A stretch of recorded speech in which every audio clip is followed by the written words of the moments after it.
Hola, bon dia.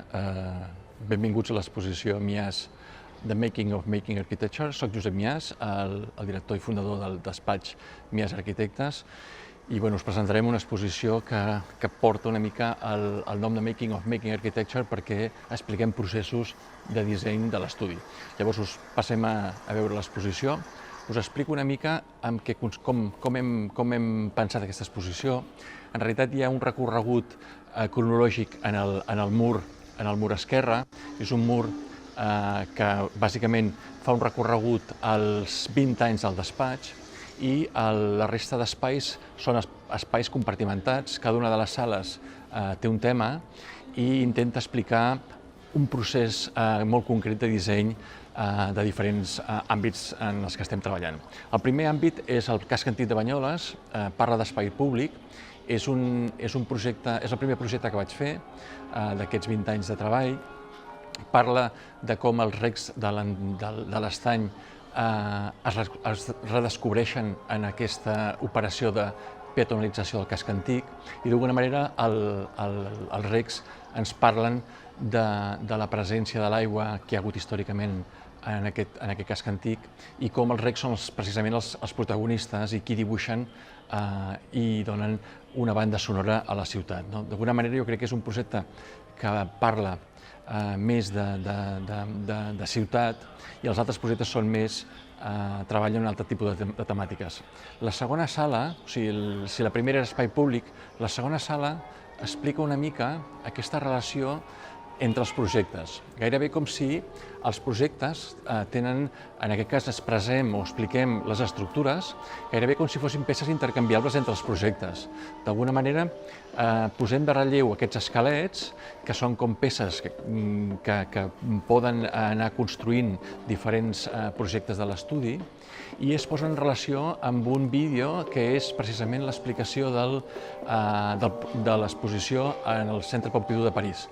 El Centre Pompidou de París va exposar les nostres maquetes i dibuixos, però va explicar el material a través d'unes maquetes de filferro que gairebé tenen el gruix del llapis sobre el paper. En canvi, aquestes estructures tenen la dimensió de la construcció a escala 1. Per tant, hi ha com una relació de diferent escala d'aquests esquelets que construeixen els nostres edificis. Després expliquem dos projectes que estem fent en aquests moments, que són els mercats d'esplugues de canvi de l'ET a la plana, amb uns panells de GRC, perquè m'interessa molt aquesta vinculació del món industrial i de desenvolupament tecnològic, incorporar-ho a la nostra arquitectura. Llavors aquí expliquem aquests panells que són prototips de la casa Consolis, amb uns vídeos que expliquen el procés de fabricació d'aquests panells de GRC en fibra. En realitat és una patent de l'empresa, i després expliquem un altre projecte que ens fa molta il·lusió perquè encara està per inaugurar, que és un centre d'interpretació del paper al Penedès, que hem transformat en un centre cultural de producció artística, empaperant parets i sostres. I es tracta com d'empaperar i desempaperar, o sigui, estripar i empaperar successivament, de manera que donem vida a aquest centre més que no pas un espai museístic.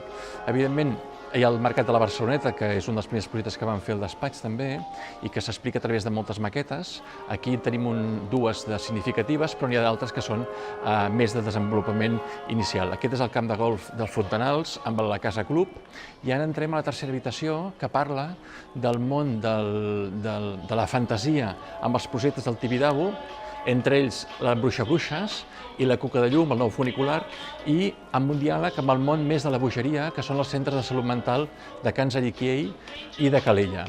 Són dos centres de salut mental que els presentem amb un material que és collage, que són collages fets pels mateixos pacients del centre, i d'alguna manera volem un diàleg entre el món, en diem espai oníric, però entre el món de la bogeria i la fantasia, i en certa manera com es poden intercanviar aquests dos mons més mentals. Per tant, jo crec que hi ha aquesta idea de poder incorporar tot un material que nosaltres fem servir per projectar d'alguna manera més perifèrics, en certa manera. És molt important, aquesta exposició té moltes capes de lectura. Hi ha aquesta primera capa, que són bàsicament les fotos, els vídeos, etc., que és un material molt directe, però després hi ha tota una sèrie de panells de vidre transparents on s'hi ha dibuixat i on pots tenir una segona lectura de l'exposició. O sigui, pots veure clarament a través d'aquests vidres que hi ha una sèrie de dibuixos, pots entendre el que hi ha darrere o profunditzar en els temes que hi ha d'una manera més exposats d'una manera molt més clara, que són les fotografies, els vídeos, les maquetes, etc. Per tant, aquesta capa molt més secreta a mi m'interessa molt explicar-la, perquè en definitiva no deixa de ser la manera que traiem els arquitectes, com superposant dibuixos. Fins i tot les mateixes superfícies que protegeixen les maquetes són taules de vidre transparent, com els mateixos papers vegetals sobre els que dibuixem amb el llapis, superposant-los. Llavors, els mateixos papers vegetals es transformen en aquest context de l'exposició amb vidres impresos que deixen entreveure les maquetes a una escala diferent o no del dibuix, però que es produeixen aquesta idea de superposicions de significats. L'altra sala és una part de l'arxiu del despatx. Hem arxivat i catalogat totes les maquetes i dibuixos del despatx amb un arxiu enorme i portem una part de l'exposició del Pompidou. O sigui, el Pompidou vam mostrar, i en aquest moment està a la col·lecció permanent del museu, vam mostrar una sèrie de dibuixos, sketches, esbossos inicials, construïts en 3 dimensions, amb aquestes maquetes de filferro que ens ha caracteritzat en el despatx com una manera de treballar. Llavors, aquestes vitrines tenen són aquests primers dibuixos de molts dels projectes del despatx, alguns construïts, alguns no, però bàsicament són aquestes primeres maquetes que pertanyen al format A3, que és el format del dibuix a mà, i expliquen molt moments intermitjos dels projectes, que estan superposats als vidres una vegada més. Els vidres incorporen una informació addicional que qualsevol que vulgui aprofundir pot llegir el primer dibuix, pot llegir el dibuix que incorpora geometria, pot llegir la maqueta i fins i tot la construcció. Per tant, creiem que és una manera d'explicar aquesta manera de fer, com transformem un dibuix en un cos en 3 dimensions.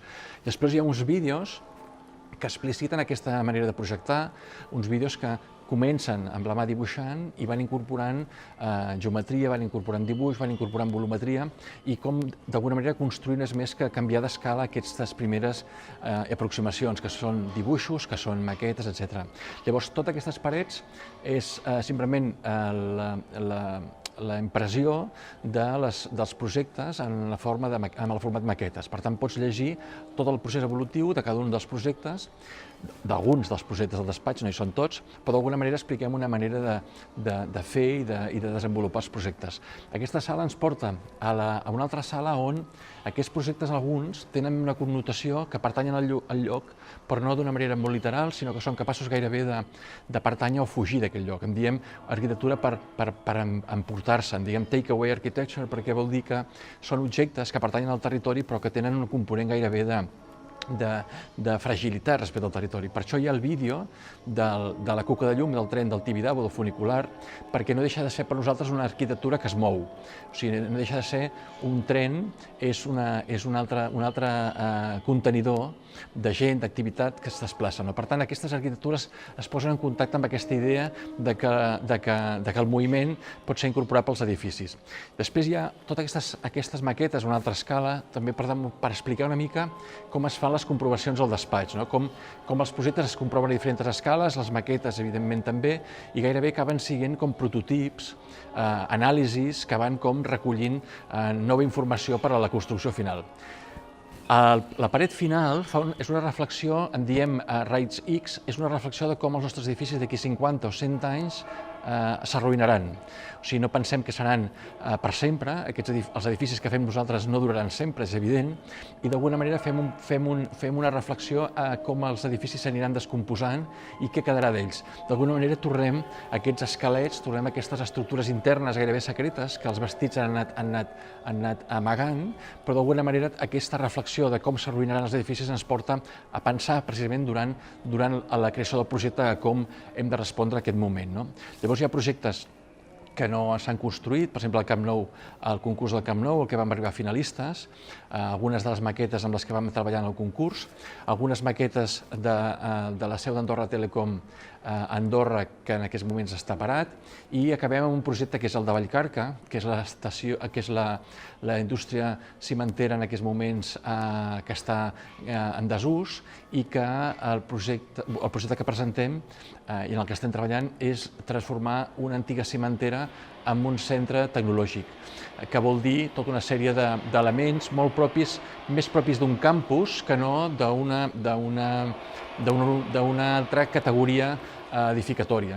Per tant, estem parlant d'un campus de tecnologia i em semblava molt interessant acabar precisament, començar amb un projecte d'espai públic i acabar amb un projecte de tecnologia, d'indústria, sobretot perquè cada vegada m'interessen més els edificis com a màquines, m'interessen més l'eficiència energètica, m'interessa molt més com l'arquitectura es posa en relació amb l'espai natural, per exemple, en aquest cas, amb el Parc Natural del Garraf, amb el mar, perquè està en una situació privilegiada, però crec que és un resum una mica de les últimes inquietuds i dels últims temes en els que estem treballant al despatx. Llavors, quan tornes, ressegueixes aquest mur corba, o sigui, un cop has fet tot el recorregut per les sales, i vas reconeixent els projectes que has vist amb estadis inicials, que has vist amb petits esbossos, que has vist amb petites maquetes, i recuperes una mica tota la lectura d'aquests 20 anys de feina de l'estudi MIAS.